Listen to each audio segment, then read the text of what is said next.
धर्म के आधार पर आरक्षण यह असंवैधानिक है। बाबा साहब भीमराव अंबेडकर जी ने भारत की संविधान सभा में इसका पुरजोर विरोध किया था, लेकिन उस सब के बावजूद कांग्रेस और उसके सहयोगी इंडी गठबंधन से जुड़े हुए दल हैं,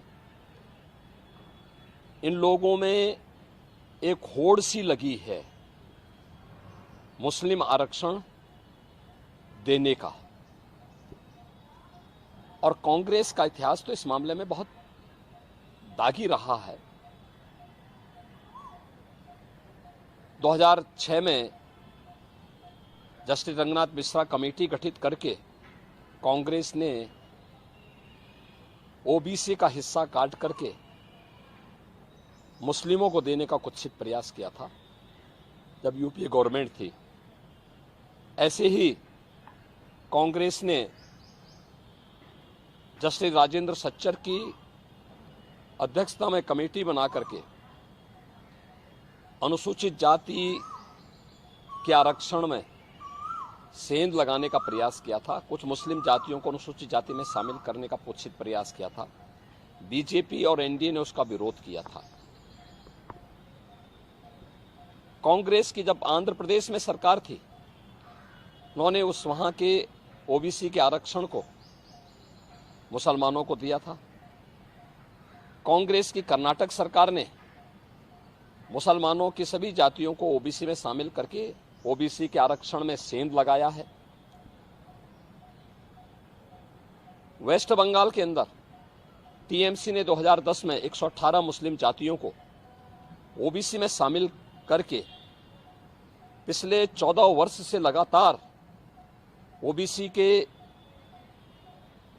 आरक्षण के अधिकार पर उन्होंने पूरी तरह एक प्रकार की डकैती डाली है। हम धन्यवाद देना चाहेंगे कोलकाता हाईकोर्ट को, जिन्होंने टीएमसी के इस प्रकार के असंवैधानिक कृत्य पर जोरदार तमाचा मारा है और धार्मिक आधार पर आरक्षण असंवैधानिक है बात स्पष्ट कहते हुए उन्होंने सभी मुस्लिम जातियों को इससे बाहर किया है। इसी प्रकार से बिहार के अंदर लालू जी पहले ही बोल चुके हैं कि मुसलमानों को, सभी मुसलमानों को आरक्षण मिलना चाहिए। इसका मतलब आरक्षण कहां से मिलेगा?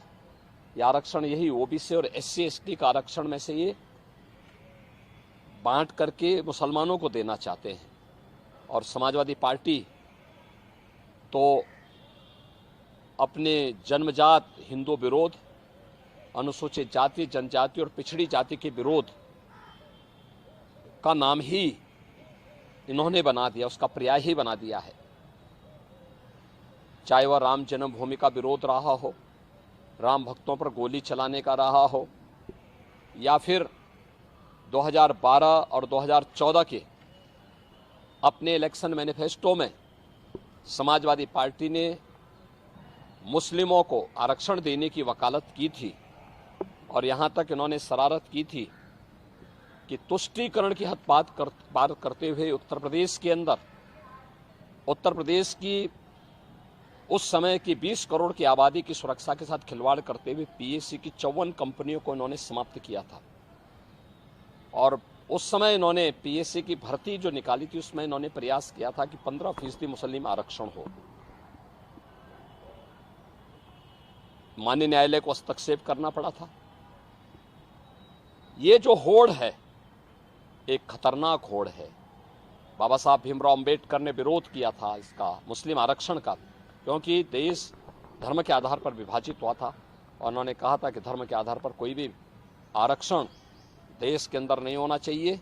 अनुसूचित जाति, जनजाति को आरक्षण भारत के संविधान के द्वारा दिया गया है।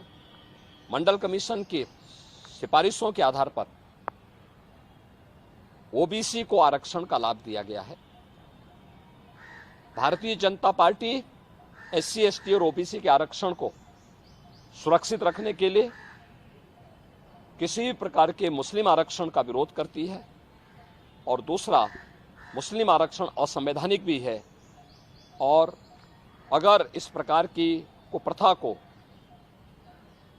थोपने का प्रयास होगा, ये देश की अखंडता के लिए एक चुनौती होगी। महाराज जी, कोई कोटे में कोटा डेवलप कर रहा है, क्या इसे अगर ये ऐसा करने में सफल होते हैं तो क्या वर्ग संघर्ष की स्थिति नहीं होगी? जो ओबीसी जिनको संविधान के अनुसार आरक्षण मिला है उनका हक मारा जाएगा, तो एक नए संघर्ष की स्थिति बनती नहीं? देखिए, हमने कहा ना, ये बाबा साहब भीमराव अंबेडकर के द्वारा बनाए गए संविधान का अपमान है